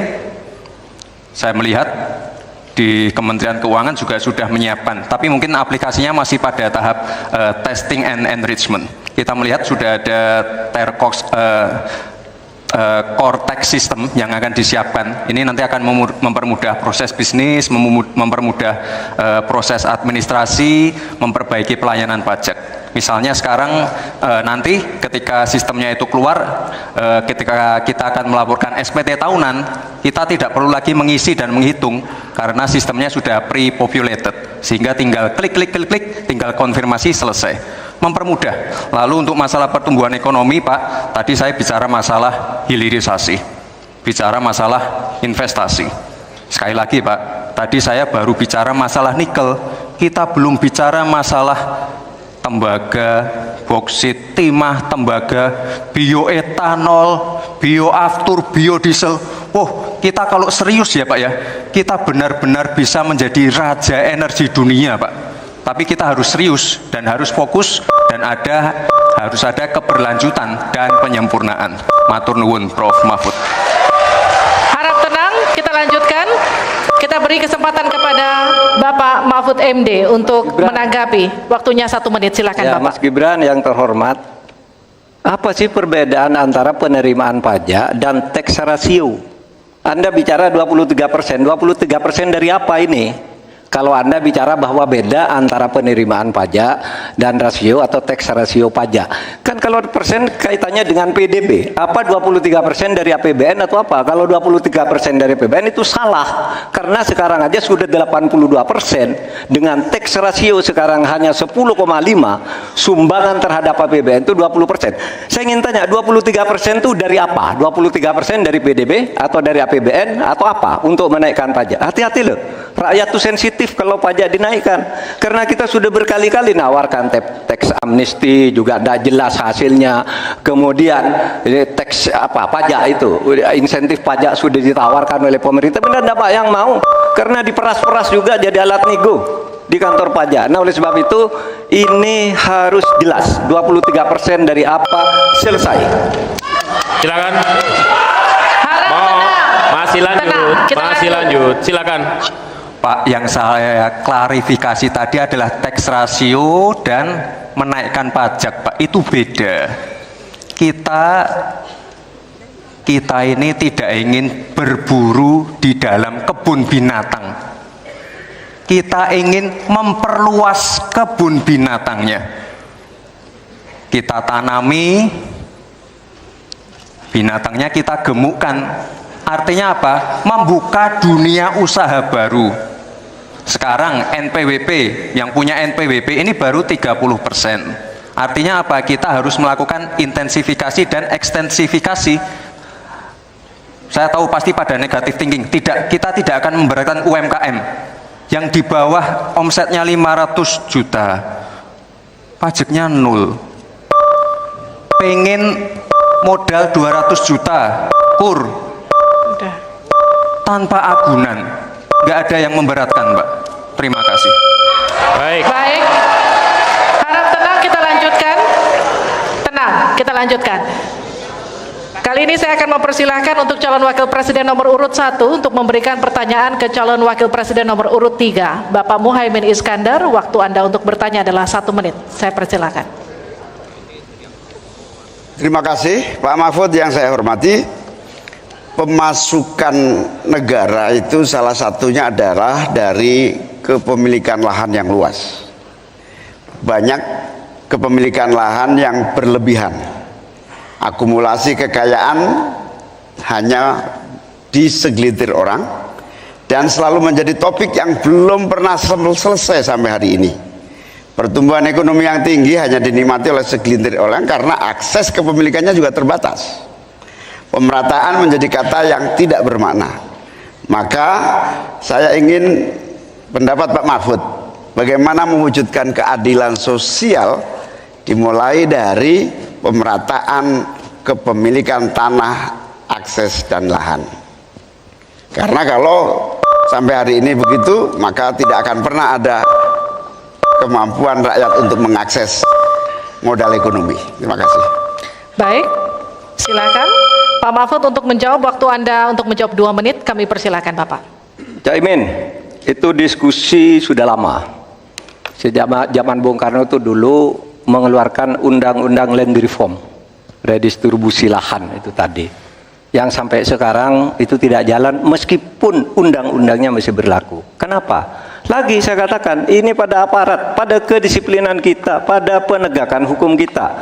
Itu masalahnya sebenarnya. Coba sekarang ini, kalau data yang pernah saya dengar dari Pak Prabowo beberapa tahun lalu, 1% penduduk menguasai 75% lahan. 99% penduduk berebut mengelola hanya 20% lahan sisanya. Memang timpang. Oleh sebab itu upaya-upaya pemerataan itu harus terus dilakukan. Nah caranya, saya sebelum masuk ke caranya tadi, caranya tentu kita lihat fakta yang ada di lapangan. Betapa sekarang ini banyak lahan itu diperoleh secara kolusi yang tidak jelas. Saya pernah dikritik, Pak, kenapa ini pemerintah ini sekarang kok lahannya tidak jelas, diserahkan ke orang semua, rakyat tidak kebagian. Saya tanya, mana daftar lahan? Saya minta ke Kementerian Pertanian. Oh, ini dibuat tahun sekian, ini tahun sekian, ini tahun sekian, tahun sekian. Saya tahu di mana masalahnya dan siapa yang membuat ini. Ini yang harus ditertibkan. Apalagi sekarang lahan-lahan ini tiba-tiba diduduki orang. Diduduki orang sampai puluhan tahun, negara diam aja. Bahkan mau diberi ampun. Kemarin itu diberi pengampunan pajak. Saya bilang ini harus pidana, masuk. Itu dia menguasai tanah 22 tahun tidak bayar pajak, lalu diberi ampun asal mulai baik-baik, kembalikan seandainya pajak. Anda bisa, saya bilang. Nah sekarang dia ini sudah masuk pidana dan sudah inkrah. Nah itu saya kira jalan yang keluarnya itu kedisiplinan kita menegakkan aturan. Itu saja saya kira jawaban yang menurut saya simpel dan tepat. Selesai. Baik, silakan Pak Muhaimin untuk memberikan tanggapan dari jawaban Pak Mahfud tadi. Terima kasih. Yang disampaikan Pak Mahfud kurang satu hal saja, yaitu harus ada political will, kemauan politik yang sungguh-sungguh, sekaligus memanfaatkan instrumen hukum yang memadai. Saya ingat debat Pilpres 5 tahun yang lalu ada komitmen untuk membagi lahan dengan menggunakan land reform dengan istilah menurut waktu itu kita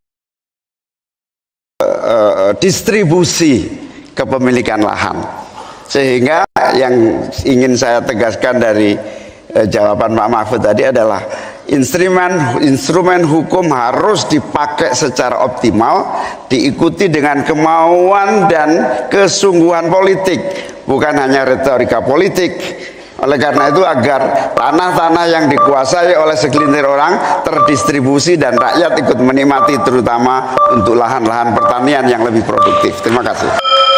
Silakan langsung ditanggapi Pak Mahfud, waktu Anda. Ya, memang begitu kan, dari program yang kami lakukan, kita akan melakukan redistribusi tanah. Dulu dalam 5 tahun terakhir ini bahkan ada kan pembagian tanah untuk rakyat agar merata. Lalu ada 1 juta sertifikat. Setahu saya 1 juta sertifikat itu memang sudah dibagi, tetapi itu untuk mereka yang memang sudah menempati tanah itu. Menempati itu lalu diberi sertifikat. Lahan yang lain itu belum dibagi terhadap orang yang belum punya. Nah, itulah yang akan kita kerjakan besok dalam rangka redistribusi tanah itu. Itu betul Pak Muhaimin, betul 100%. Bahwa masalahnya political will. Di antara political will yang paling penting itu adalah penegakan hukum. Political will untuk menegakkan hukum itu adalah kuncinya. Aturannya semua sudah ada, tapi kemudian bocor di mana-mana, tidak jalan di mana-mana. Banyak tanah orang tidak pernah dijual, tiba-tiba dirampas orang lain dan dia tidak berdaya. Nah, itulah masalahnya, Cak Imin. Selesai. Tuntas. Terima kasih. Kita lanjutkan. Tenang. Tenang. Kita lanjutkan. Sekarang adalah waktu untuk Cawapres nomor urut 2 bertanya dengan Cawapres nomor urut 1. Bapak Gibran Rakabuming Raka, Anda dipersilakan untuk bertanya kepada Bapak Muhaimin Iskandar. Waktu bertanya 1 menit, saya persilakan. Baik, terima kasih. Karena Gus Muhaimin ini adalah ketua umum dari Partai PKB, saya yakin sekali Gus Muhaimin paham sekali untuk masalah ini. Bagaimana langkah Gus Muhaimin untuk menaikkan peringkat Indonesia di SGIE? Terima kasih. SGIE. Cukup Bapak? Bapak Gibran cukup? Cukup. Baik, silakan. Bapak Muhaimin untuk menjawab, waktu Anda menjawab 2 menit, kami persilakan. Terus terang SGIE saya nggak paham. SGIE itu apa? Tenang. Stop. Ada lagi pertanyaan atau ini waktu Anda untuk memberikan jawaban, waktunya 2 menit. Oke. Kalau Anda menggunakan untuk bertanya, waktu akan habis. Tidak apa-apa? Tidak apa-apa karena Oke. saya tidak pernah mendengar istilah SGIE itu. Siap. Waktu Kami persilakan. di stop, kita alihkan ke Pak Gibran. Waktu Anda 1 menit. 1 menit. Baik, Gus, kita kan sedang fokus mengembangkan ekonomi syariah, keuangan syariah. Otomatis kita harus ngerti juga masalah SGIE. SGIE itu adalah State of Global Islamic Economy. Misalnya sekarang yang sudah masuk peringkat 10 besar adalah makanan halal kita, skincare halal kita, fashion kita. Nah, itu yang saya maksud, Gus.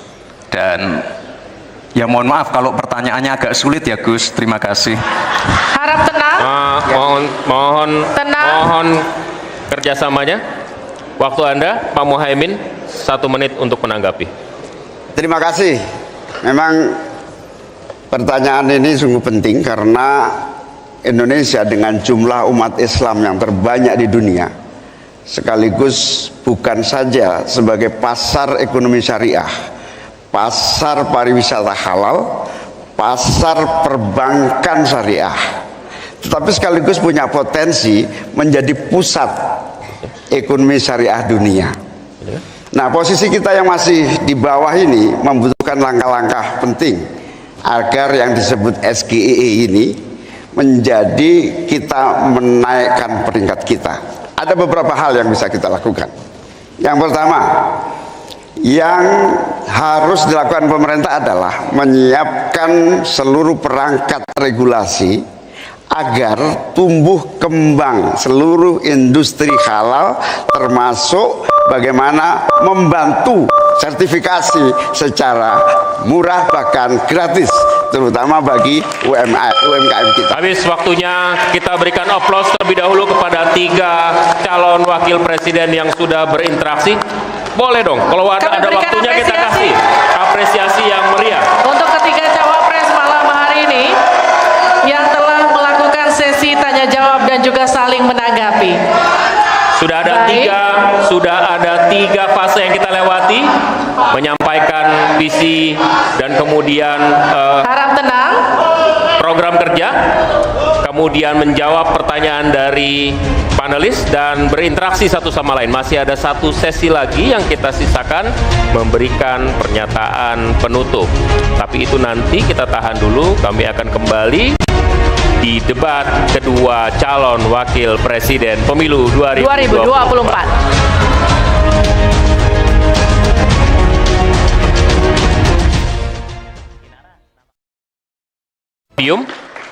Pak Kami Muhaimin, undang kembali. Pak Gibran, kami masih menunggu Pak Mahfud. Silahkan maju ke podium.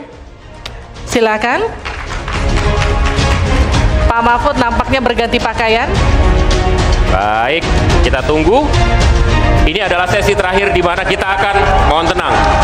Harap tenang. Di sesi ini kita akan dengarkan pernyataan terakhir, closing statement, pernyataan pamungkas yang disampaikan oleh calon wakil presiden yang sudah berdebat malam hari ini dengan berbagai topik dalam topik besar ekonomi. Kesempatan pertama kami berikan kepada calon wakil presiden nomor urut 1 Bapak Muhaimin Iskandar untuk menyampaikan pernyataan penutup. Waktu Anda 2 menit. Terima kasih. Sarung adalah simbol kesetaraan dan keadilan. Sarung itu lembut, tapi di tangan orang yang baik bisa jadi selepet atas ketidakadilan dan kecurangan. Yang tidak ada dalam kebijakan ekonomi kita saat ini adalah keberanian untuk mewujudkan aturan main yang adil dan keberanian untuk berpihak kepada rakyat. Itulah kenapa kami menggagas Slepetnomics sebagai solusi ekonomi kita. Segala ketidakadilan kita selepet. Slepetnomics adalah gagasan ekonomi yang sudah diuji oleh para pakar dan berbasis pada pengalaman batin dan juga pengalaman rasa. Ke depan, proyek yang menyedot begitu banyak uang rakyat hanya untuk memenuhi selera tertentu, kita harus selepet. Kita hadirkan perubahan berupa pemerataan dan pembangunan kota-kota dan desa-desa di seluruh Indonesia. Ke depan, kecurangan pembuat aturan yang merangkap sekaligus pemain bisnis harus kita selepet. Kita bangun kesetaraan bagi semua pelaku usaha untuk maju bersama. Dengan Slepetnomics kita pastikan pembangunan ekonomi Indonesia dikerjakan pakai hati, pakai otak. Sekali lagi, pembangunan Indonesia dilaksanakan pakai hati, pakai otak. Mari kita berdoa, semoga insya Allah saya dan Mas Anies memimpin Indonesia, kita kerjakan pembangunan dengan menggunakan pakai hati, pakai otak. Semoga kita senantiasa diberi kekuatan untuk mewujudkan perubahan bagi bangsa kita. Amin. Baik. Ingin dimanfaatkan waktunya cukup Bapak? Kita lanjutkan ke calon wakil presiden nomor urut 2, Bapak Gibran Rakabuming Raka untuk menyampaikan pernyataan penutup. Waktunya 2 menit, kami persilahkan Bapak.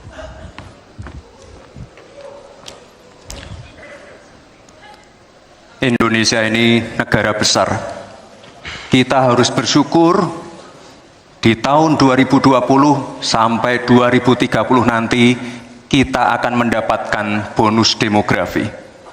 Saat itulah sebagian besar penduduk kita ada pada usia produktif. Ini kesempatan kita untuk meningkatkan produktivitas nasional.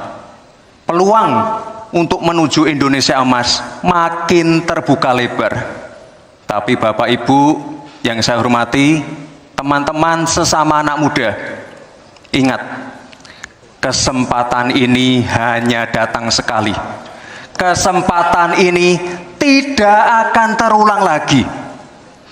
Untuk itu kita harus kerja keras, kerja fokus, berani melakukan lompatan. Saya ucapkan terima kasih kepada Pak Prabowo yang sudah memberikan saya kesempatan untuk ikut andil dalam kontestasi ini. Saya sangat bangga sekali saya menjadi bagian dalam perjalanan menuju Indonesia Emas. Saya ucapkan terima kasih juga Prof. Mahfud, Gus Muhaimin.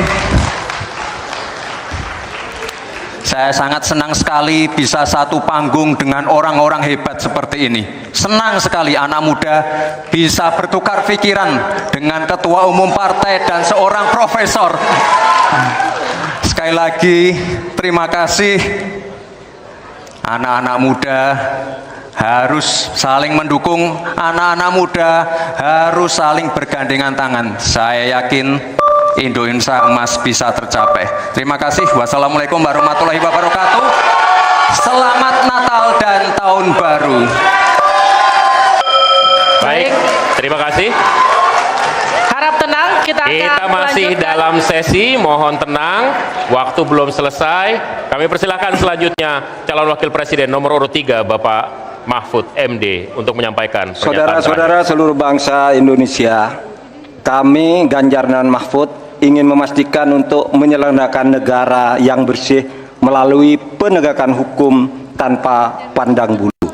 Ganjar Mahfud menyiapkan 21 program unggulan senilai 2.500 triliun rupiah selama 5 tahun, yaitu 1. 17 juta lapangan kerja, 1 desa, 1 fasket, 1 nakes, 3 uang saku kader posyandu, 4 10 juta hunian, punya rumah semudah punya motor, 5 sekolah dapat gaji, lulus pasti kerja, 6 1 keluarga miskin 1 sarjana, 7 perempuan maju, 8 buruh naik kelas, 9 kuliah gratis untuk anak prajurit dan bayangkara, 10 mudah berusaha termasuk UMKM dan koperasi, 11 masjid sejahtera, pengurus masjid terlindungi, 12 guru ngaji dan guru agama lain digaji, pasokan pangan aman, harga enak di kantong, lansia bahagia, anak cucu gembira, 15 petani bangga bertani, 16 di laut kita jaya, nelayan sejahtera,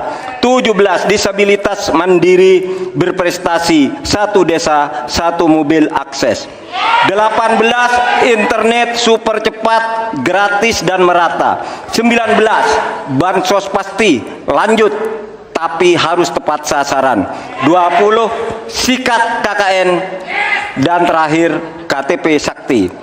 Segala kebijakan pemerintah harus mengutamakan kemakmuran dan kesejahteraan rakyat, termasuk memelihara fakir, miskin, dan anak terlantar seperti ketentuan pasal 34 ayat 1 Undang-Undang Dasar.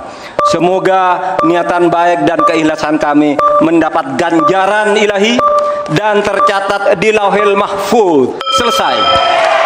Kita berikan aplaus dan apresiasi yang paling meriah untuk ketiga calon wakil presiden kita.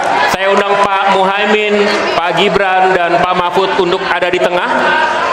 Untuk ada di tengah lingkaran merah ini. Kami juga memohon agar Pak Anies, Pak Prabowo, dan Pak Ganjar mendampingi calon-calon wakil presiden masing-masing. Kami persilakan para Ini adalah calon presiden. calon-calon pemimpin kita yang dapat Anda pilih nanti di tanggal 14 Februari 2024.